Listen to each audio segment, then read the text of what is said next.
नमस्कार, मैं हूं विजयश्री और आप देख रहे हैं यूपी न्यूज। दिल्ली विधानसभा चुनाव 2025 में भारतीय जनता पार्टी ने शानदार जीत दर्ज की है और आम आदमी पार्टी के कई बड़े नेताओं को शिकस्त दी है। बीजेपी ने 70 सीटों में से 48 सीटों पर जीत हासिल की, जबकि आम आदमी पार्टी को सिर्फ 22 सीटों पर ही संतोष करना पड़ा। इस चुनाव में सबसे बड़ा उलटफेर बीजेपी के रमेश बिधूड़ी और आम आदमी पार्टी के कई दिग्गज नेताओं की हार में हुआ।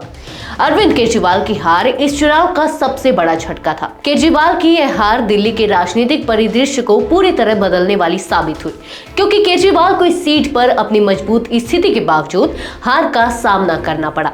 यह आम आदमी पार्टी के लिए सबसे बड़ा झटका था और पार्टी के लिए एक बड़ा संदेश भी था कि दिल्ली के लोग अब बदलाव चाहते थे। नमस्कार, आज दिल्ली के चुनाव के नतीजे आए हैं और जनता का जो भी निर्णय है, जनता का जो भी फैसला है, उसे हम पूरी विनम्रता के साथ स्वीकार करते हैं।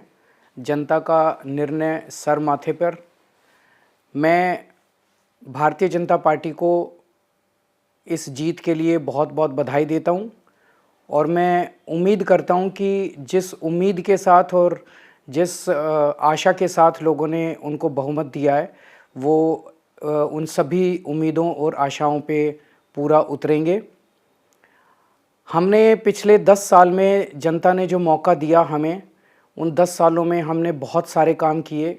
शिक्षा के क्षेत्र में, स्वास्थ्य के क्षेत्र में, पानी के क्षेत्र में, बिजली के क्षेत्र में और भी अलग अलग तरीके से लोगों को राहत पहुंचाने की कोशिश की उनकी ज़िंदगी में, और दिल्ली के इंफ्रास्ट्रक्चर को भी हमने सुधारने की कोशिश की।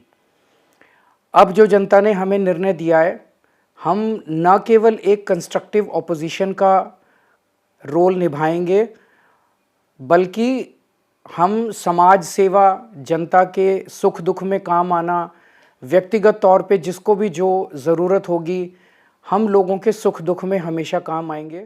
मनीष सिसोदिया, जो आम आदमी पार्टी के वरिष्ठ नेता और पूर्व उप मुख्यमंत्री थे, जंगपुरा सीट से हार गए। सिसोदिया को बीजेपी के उम्मीदवार ने हराया, जो पार्टी के लिए एक और बड़ा झटका था। सिसोदिया की हार ने साफ कर दिया कि आपके बड़े नेताओं को भी इस बार दिल्ली के मतदाताओं के आक्रोश का सामना करना पड़ा। सत्येंद्र जैन, जो मनी लॉन्ड्रिंग केस में जेल जा चुके थे, वो भी अपनी सीट नहीं बचा पाए। शकूर बस्ती से उन्हें बीजेपी के करनैल सिंह ने हराया। सत्येंद्र जैन की हार ने पार्टी को और भी मुश्किलों में डाल दिया है, क्योंकि वह आपके एक महत्वपूर्ण चेहरा थे। आतिशी की जीत और रमेश बिधूड़ी की हार भी चर्चा का विषय रही। कालकाजी सीट पर आम आदमी पार्टी के उम्मीदवार आतिशी ने बीजेपी के रमेश बिधूड़ी को हराया। ये जीत आपके लिए एक राहत का पल थी। रमेश बिधूड़ी जैसे वरिष्ठ बीजेपी नेता की हार ने सीट पर आम आदमी पार्टी की स्थिति को मजबूत किया। पटपड़गंज सीट पर भी आम आदमी पार्टी को हार का सामना करना पड़ा।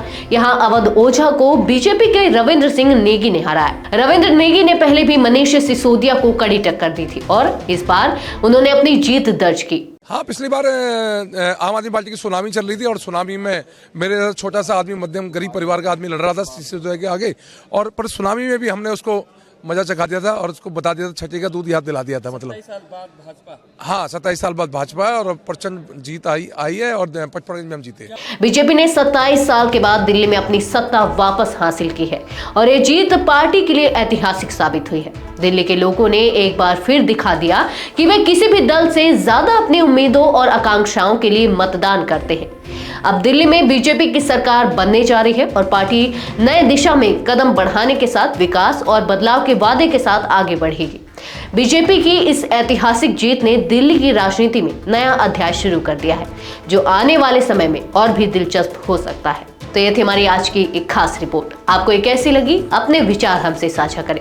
इस वीडियो को लाइक और शेयर करें, साथ ही चैनल को सब्सक्राइब करें। यूपी न्यूज आपके लिए लाता रहेगा देश विदेश से जुड़ी ऐसी ही तमाम खबरें। तब तक के लिए धन्यवाद।